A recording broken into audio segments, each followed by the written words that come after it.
Admittedly, this title is negative. The Curse of Transfer Growth. Sounds like one of those old horror movies, except for the two words transfer growth. I really believe it. I really believe that transfer growth and our measurement of it and our advocacy of it has hurt, particularly American churches, significantly. I started last week with 3 episodes on the boomer generation and how they have affected the celebration and the emphasis upon transfer growth. And now I'm doing a 3 part series on the curse of transfer growth and why this particular factor has hurt churches in America specifically. This is the Church Answers podcast. It is brought to you by Cheney and Associates. Go to CheneyAssociates.com. They are the accounting firm for the church. They serve 1,100 churches. They're cloud-based, which simply means your stuff, all of your records will not be lost. They're out there. From small churches to mega churches, from church plants to other, they've got you covered. And so go to my friends at Cheney Associates. If you didn't happen to listen to the 3 episodes where I interviewed Steve Cheney, the Cheney of Cheney Associates, the founder, CEO, go back and listen to that a few episodes back. We're talking about the curse of transfer growth. Transfer growth, once more.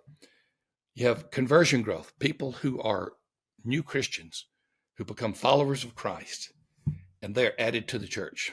You remember Acts 2, and they were added to the church daily, those who were being saved. It didn't say they were being added to the church daily, those who were coming from another church where they were disgruntled. Well, there wasn't another church then. That was only the Jerusalem church, but you get my point. The whole idea of conversion growth, that's the New Testament form of church growth. There's biological growth, which just means a baby has been born, and that baby becomes an addition in terms of attendance, maybe in a few churches membership, but mostly attendance. And then there's transfer growth. Transfer growth is when someone moves from one church to a next. There are 2 types of transfer growth. One is outside of the community. They move into town. They're looking for a new church home. That's healthy. They wanted to be active in a church when they were in another town. They want to be active in this town. That type of transfer growth is healthy. Sam Rainer's the one who has actually created a typology of 4 types, which includes this breakdown that I'm giving you. And then the transfer growth of which I'm speaking is you move from one church to another within the community. Just let me just give you an example. Some time ago, I was in a church and I was talking to someone, and they told me they were going to leave the church. I was not the pastor, but they're going to leave the church. And I said, "Why is that?" And there's a young couple. The husband spoke up and said, "They're not letting her sing as much as she should be singing." Well, they were mad at this church because she was not being put on the platform and either doing solo or being a part of the vocalists who are up there. And so she's going to go to another church where she could sing more. Well, they ended up leaving. I know the church to which they transferred. And latest I heard, they've transferred from that church as well because they still haven't gotten their stage time, if you will, that they want. If you think that that is an unusual example, it is not. You could replace singing with the way I want the music to the way I want the preaching. You could just go down the list. People leave churches. They transfer from one church to another within the community, most often because they're trying to get their itch scratched. They're trying to get their needs met. Well, transfer growth has become the dominant type of growth in many American churches. It created the mega church. And in the next episode, we're going to talk about what happened to smaller churches as a result. But it did create this whole ethos where it's not about how many people we're reaching for Christ. It's about how big we are.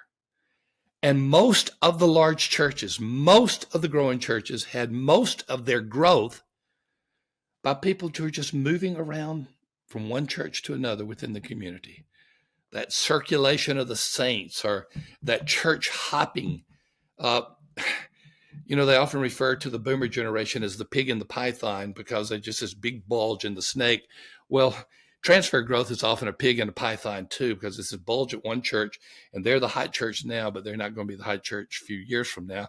They're going to move from one church to another. But what is it that I lament, that I think you should lament as much as anything about transfer growth. Transfer growth has taken away, in many churches, evangelistic urgency. Example, I talked to a pastor. He said, man, we're growing. Great. I celebrate that with the pastor. I said, how many have you reached for Christ? The answer was 0. Everybody who had come to that church had transferred from another church.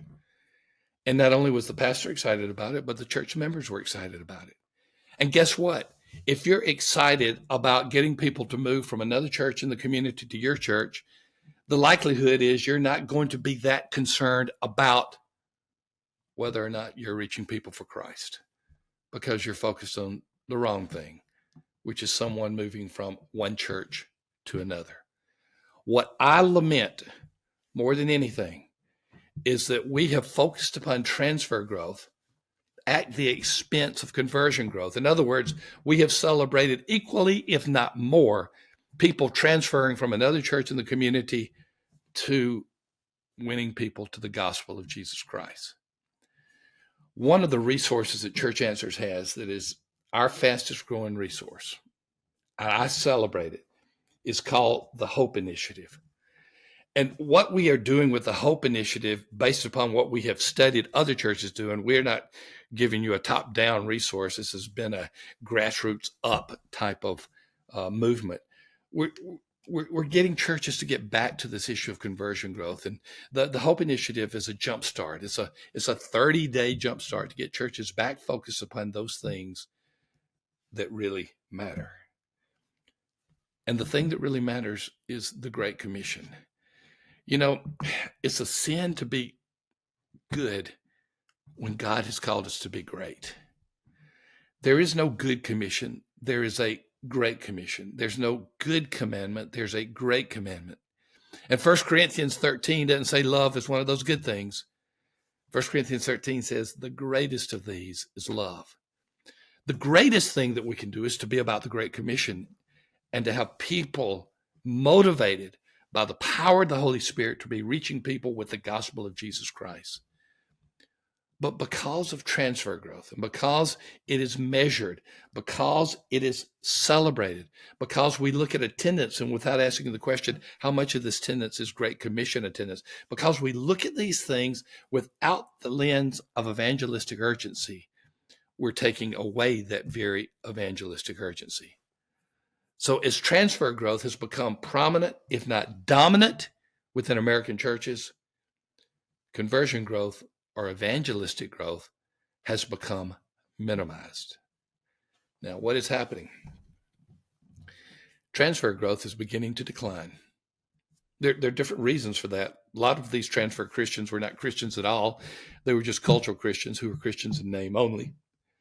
And so they don't see the cultural imperative or need to go to church anymore. And so church transfer growth has slowed because of that. Another reason that it has slowed is because the large churches, mega churches, and other large churches were taking members away from the smaller churches. And those smaller churches are getting so small, they're not going to have a whole lot to provide as a source of membership or attendance to the larger churches. So now we're having a lot of the churches that grew at the expense of other churches no longer have that luxury, he says, and if you're watching me on YouTube, air quotes, now they are not getting transfer growth, and the only way they're going to grow is through conversion growth. I think that that's one of the reasons we're going to see a significant decline in American churches, but I also think that it is one of the great opportunities for us to refocus back on the Great Commission. So I'm talking about the curse of transfer growth. I gave you the different types of transfer growth in the previous episode. In this one, I have lamented the loss of evangelistic urgency as a result of the emphasis on evangelistic growth or transfer growth. In the next one, I want to talk about what this emphasis on transfer growth has done to smaller churches. And you need to stay tuned for that, because there's a lot that I can say that needs to be said in a very short time, but I'm going to try to put it all within 10 minutes. Oh, well, we'll get to that in the next episode. You have been listening to the Church Answers podcast or viewing the the Church Answers podcast on YouTube. Thank you as always. Thank you, Steve Cheney. Thank you, Cheney and Associates, for providing the resources to get this podcast out to the world. It's great to be with you. Thank you as always. Next episode, we're going to be talking about the plight of small churches because of the emphasis on transfer growth. See you in the next episode.